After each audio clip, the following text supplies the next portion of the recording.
Hello! Today I wanted to talk about the role of police officers in schools. I'll start with an overview of what exactly school resource officers are and why we have policing in school and what research shows they spend most of their time doing. But the ultimate question is whether school resource officers are doing what they were initially intended to do. And some would say yes, but the experts say no, and at what costs? Besides traffic stops, if youth interact with the police, it's most likely to occur in a school setting. Now, schools are a relatively safe place, and despite the heightened focus on, school shootings, these incidents are actually incredibly rare, with only about 3% of all homicides occurring on school grounds. Yet, despite victimization rates of youth at school actually declining since the 1990s, data from the report on indicators of school crime and safety found that criminal victimizations of youth in 2019 were actually more likely to occur at school versus off school grounds. And there's other estimates that show that there are a number of criminal and other nuisance behaviors that schools have to deal with. So, for example, in 2019, nearly 1 in 5 teens who were between the ages of 12 to 18 reported being bullied at school, while 9% reported having a gang presence at their school, and even 3 reported carrying a weapon on school property. But it's important to remember that schools house children who have these underdeveloped brains who engage in more common acts of delinquency, disrespect, and violence, like fighting, bullying, damaging property, using illegal drugs, skipping class. But when you combine moody teenagers with exhausted and underpaid teachers, social disturbances become a reality. And social disturbances include behaviors that may not necessarily cross the threshold of criminal behavior, such as disrespect, but they continue to cause issues for creating an environment that is conducive to learning. One solution to maintaining order and safety in schools has been the implementation of sworn police officers. The first use of school resource officers in the United States can be traced back to the early 1950s in Flint, Michigan, and they were implemented to really deal with the increased levels of gun violence. Since then, rates of school resource officers in schools have skyrocketed, especially after Columbine in 1999, the Columbine shooting, as well as in response to other pressing issues like racial tensions, drugs, bullying, hate crimes, school violence, and unfortunately mass shootings. So, for instance, in a 1976 study by the National Institute of Education, only 1% of the nation's schools had officers stationed in them. By 2016, however, nearly half of schools had sworn officers at least once a week, with higher estimates for schools with larger enrollments and schools that operate within higher crime areas. Officers are typically assigned to work in schools as part of contracts with their local police departments. But in schools with more students, school districts may actually have their own police agency for policing services.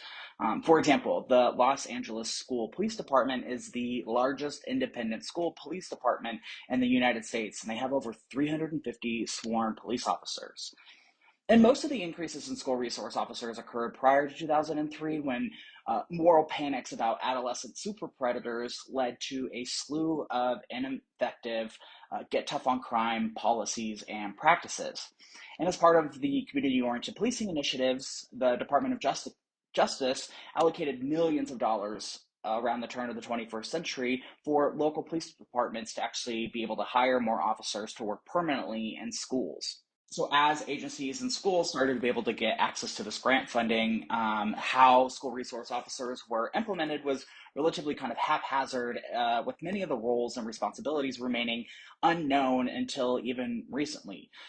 And even less was known whether officers were adequately trained to work with youth. So in 2018, a study of using a national survey of school resource officers found that 81% of school resource officers reported that they received adequate training for working in schools.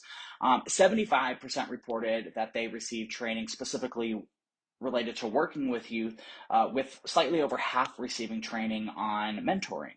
And this suggests that officers may be receiving training to work with youth in some capacity. What is less clear is the extent to which officers are trained about adolescent development. And as of 2020, 31 states do not require child or youth specific trainings for school resource officers. Officers may be receiving training, but most of the research shows that it's not necessarily training that is mandated for school resource officers. We have the National Association of School Resource Officers, and they outline three primary responsibilities for SROs, including educators, informal counselors, and law enforcers. So research has found that SROs spend, on average, around 10 hours of the time each week in the role of educators. And as educators, officers may be assigned their own classrooms to teach on topics related to criminal justice, driver safety, or to carry out prevention curriculums for, keeping kids off drugs and out of gangs and safe from abusive relationships. And one of the primary goals of putting school resource officers in schools was to really improve relationships between officers and youth. So school resource officers are expected to serve as mentors and these informal counselors, which can include maintaining things like an open door policy for students, providing counseling and advice, referring students to social services, legal aid, and even public health agencies. When officers have been asked to describe the role of being a mentor, responses often centered around building rapport with students. And officers have described, helping students with their homework, playing sports with them during recess, or interacting with students when they're eating lunch.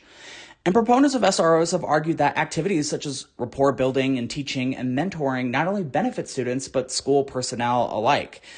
Yet the nuances of this role are complicated and can sometimes conflict with school resource officers' responsibilities of upholding the law.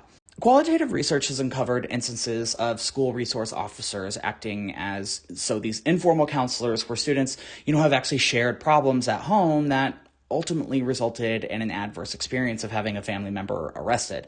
So in other instances, efforts to build rapport with students could also lead to students confessing to crimes in the absence of a lawyer without realizing that their alleged, coach, mentor, school resource officer is in fact a police officer with arrest powers. And for example, a study by Cleary and Warner in 2016 found that the way that officers interview and interrogate youth was no different than the way that they interrogated and interviewed adults.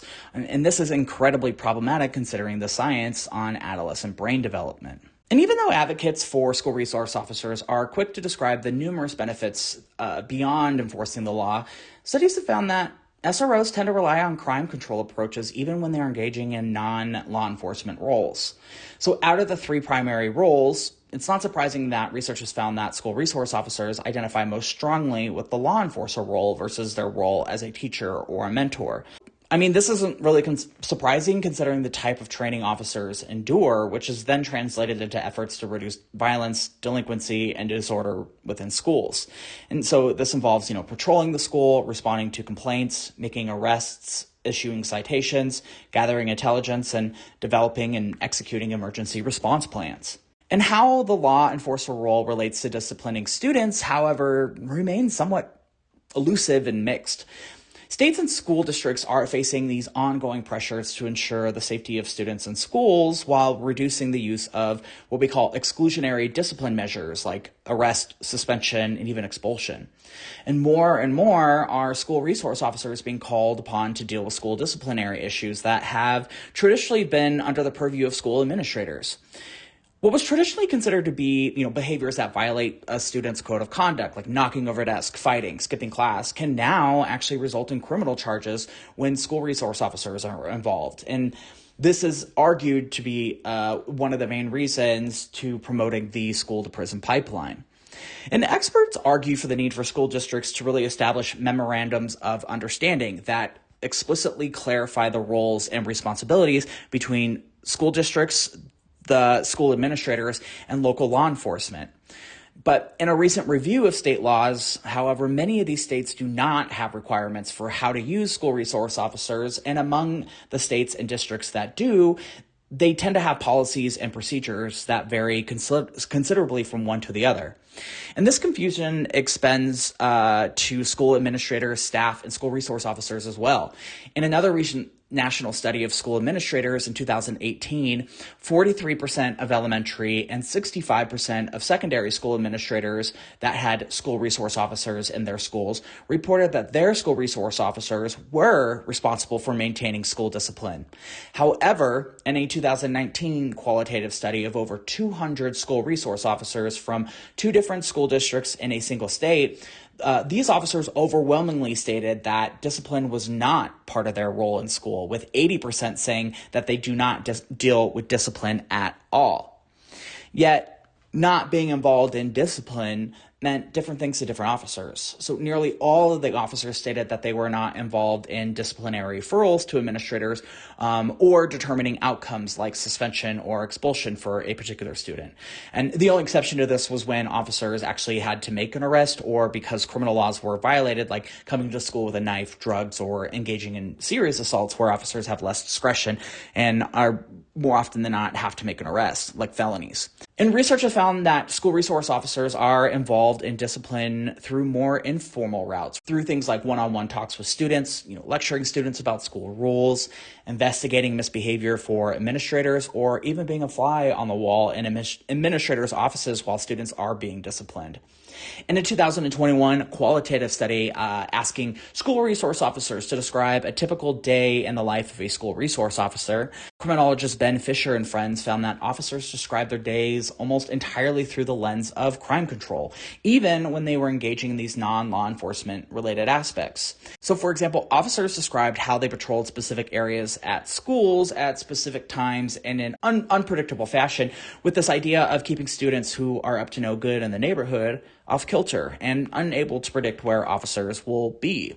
And even though, this is what we call hotspots policing, where we are dedicating resources to high crime areas at high crime times, hotspots policing is a common and effective patrol tactic in communities.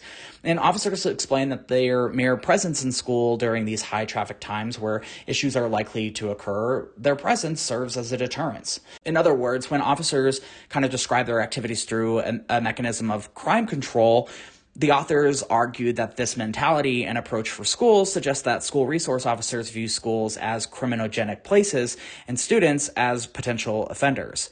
And this was also found when officers described their roles as mentors. So when SROs described attempts to build rapport with students, responses were underpinned by these ulterior motives to really gather intelligence related to other ongoing investigations.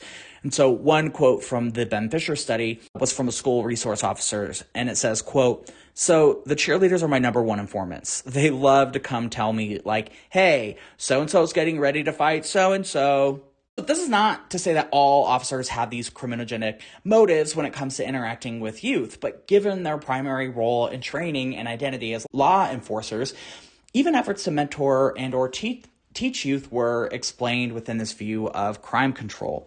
And again, this makes sense because school resource officers are police officers who are responsible for upholding laws. And while these tactics may be effective, questions remain as to whether they're appropriate for school settings with vulnerable misbehaviors.